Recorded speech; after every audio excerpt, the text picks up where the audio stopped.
I'm straight up just saying we should not have women in combat roles. It hasn't made us more effective, hasn't made us more lethal, has made fighting more complicated.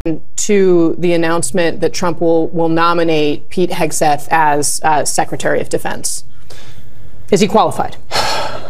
Donald Trump is currently in the process of picking the most dangerous, deranged, and cult-like cabinet that we have ever seen. Donald Trump is picking MAGA loyalists who are completely unqualified to do their jobs within this administration, but they are qualified to do one thing, and that's serve Donald Trump, because that is all he cares about with the power that he holds. But things just got a little bit more difficult for Donald Trump in that process of picking those who will be in his cabinet, because we just got the results of the Republican Senate leadership election, and they are not good for Donald Trump, and it's especially bad because it directly impacts how he will be able to select his cabinet and the loyalists he wants around him. And we are going to get into that breaking news. But before we do, if I could quickly ask you to leave a like on this video, and if you haven't already, to hit that subscribe button. It goes a long way, and it really means the world to me. Now, like I said, Republicans just selected their new Senate leader, and it goes against what Donald Trump wanted. It goes against what MAGA wanted. It also goes against what Elon Musk wanted, which appears to be increasingly important. So before we get into that decision, I want to hear from the person that Republicans wanted the most, including Donald Trump and Rick Scott, right here. You are going to run. Two other... I'm going to run, Larry. I'm going to win. And here's why. I've been talking to my Republican colleagues. Guess what? They want change. They know that Trump has a mandate. They want to be part of that mandate. They want to be treated as equals. They want to be part of a team. They want to have a working relationship with the House. They know I've got a great working relationship with Trump, with Speaker Mike Johnson. They know I'm a business guy. Business guys get things done. We create a plan.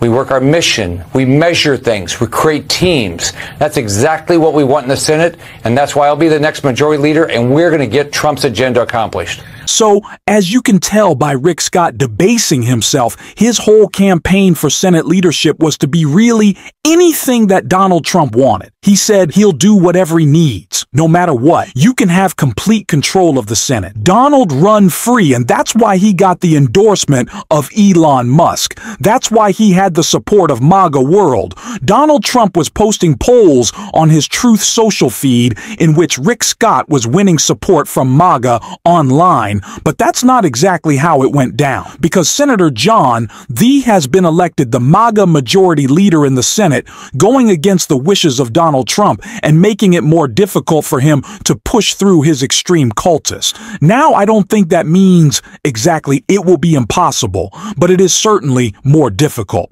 Rick Scott is the guy that Donald Trump wanted. Rick Scott is the guy Musk wanted. He's the one MAGA wanted, because he will not oppose anything. Donald Trump does, and that's not exactly true of John Thune. And that becomes especially important when we look at the ridiculous CTist that Donald Trump wants in his cabinet, who Congressman Pat Riot, a Democrat from New York, talked about directly in this clip right here.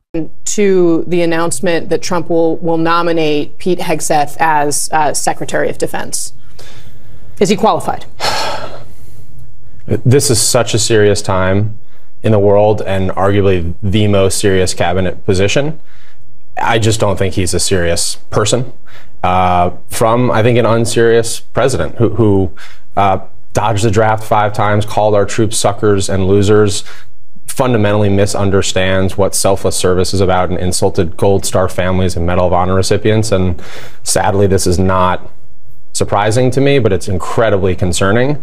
Specifically, some of this Wall Street Journal reporting about a proposed executive order about military purges, echoing sort of Stalin's military purges. And Hegseth has been on the record supporting those kinds of things. So we are, especially on the Armed Services Committee, really going to have to keep a watchful eye on somebody like this. He would be the most political. There are already MAGA Republicans, and actually, I should just say maybe a little less MAGA not as ultra-MAGA Republicans questioning the qualifications of Pete Haig to be what Congressman Pat Ryan said, maybe the most important position in the cabinet, as Secretary of Defense. This guy is a Fox host. Those are his qualifications. He's a Fox host, and he's a Trump loyalist, and he said some of the craziest things I have ever heard from someone who is up for the position that he is the nominee for Donald Trump. And it's not just ridiculous things that he said on Fox about not washing his hands. That's just weird. But stuff like this in a clip that we're about to check out is what should really worry us all. I'm straight up just saying we should not have women in combat roles. It hasn't made us more effective, hasn't made us more lethal, has made fighting more complicated. We've all served with women, and they're great. It just, our institutions don't have to incentivize that in places where traditionally, not traditionally, over human history, men in those positions are more capable. It's not just the misogyny that we see from Haig-Seth, but he has also talked about implementing a plan that Donald Trump already announced he wants to go forward with and getting rid of 3- and 4-star generals who would disagree with Donald Trump. Haig-Seth wants to be part of a purge of the military. That is what should worry us the most. That's what Donald Trump wants, and Haig-Seth himself says that he left the military because those in his unit thought his extreme views were too much. They went too far. He was too crazy, which makes him perfect for Donald Trump, but terrifying for the rest of us. And that is why it is so important that MAGA did not vote to let Rick Scott through and allow Donald Trump to do whatever wanted with these appointees. No, we actually have, although I am no fan of John T8, but a more institutionalist who may not let Donald Trump get away with whatever he wants. And so he has had a more difficult majority now in the Senate, and it's even worse in the House. And I wanted to learn a little bit more about that right here. How historically slim are we talking? How slim are we talking? Not as slim as I am, but let's run the numbers here. The GOP leads in just 222 House races. Of course, we haven't called all of those yet, but they lead in just 222. How small is that, Kate Baldwin? How small is it? The GOP may have a record small House majority at the start of a Congress. I looked at all the House majorities at start of Congresses going back to when we had 50 states. Remember, Alaska and Hawaii were the last two that were added. 222, which is the amount they lead in right now, would tie for the lowest. But of course, we haven't called all those 222. I was looking at a few races in California where Republicans lead that might go the other way. If we get down to 221, that would be the lowest ever going back to since we had 50 states.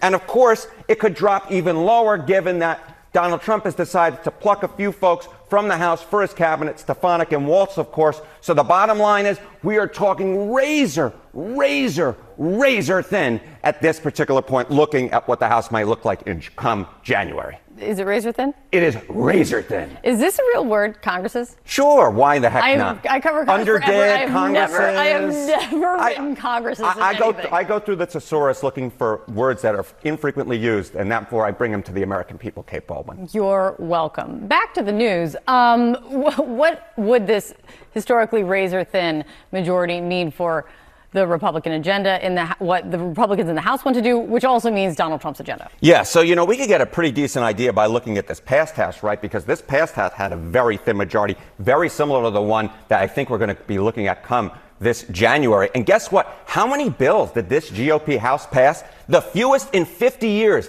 down 40% versus the 50-year average. So the bottom line is when you're working with such a thin majority, it's awfully difficult to get things passed just through a Republican House, because although the Republican conference is pretty united, there are still a few folks on either the center part or the far right who might be able to throw something come the other way when you have such a small majority to work with, Kate Baldwin. Just look at last time. I mean, yeah.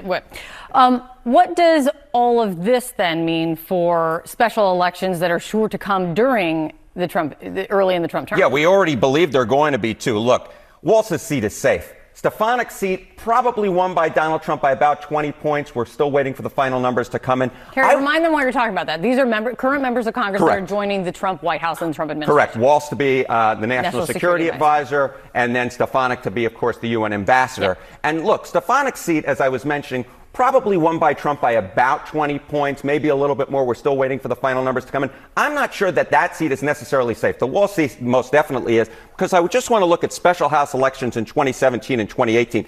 In the median district, in the median election, the Democrats outran Clinton's margin by 15 points, including flipping a seat in southwest Pennsylvania that Donald Trump won by 20 points. So the bottom line is, when you get these special elections that come up, a lot of times Democratic turnout will be extremely high. Republican turnout may be low if history is a guide. Don't be surprised that that House majority shrinks even further. It's even more razor. Razor than the sharpest razor, straight razor. Which Harry clearly doesn't use. Just kidding. We love you. Thank you. John.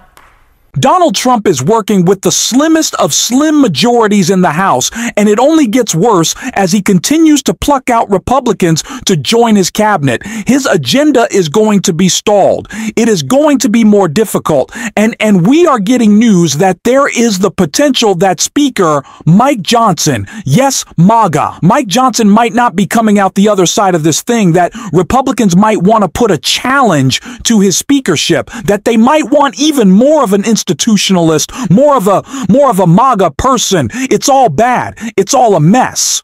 And they have such a slim majority that it is going to be constant chaos now. Of course, we don't want to see our government devolve into a mess, but if it's blocking the Trump agenda, then have at it. Fight within yourselves. We're happy to see the Civil War. We encourage it, actually. MAGA, go forward. It would be great, and we are going to be covering all of that and talking about the ways that we can push back. And if you want to support that, as always, you can hit that subscribe button. You can leave a like on this video, and if you're stuck around at the end, you can drop a blue heart in the comments. And until next time, I'll see you soon.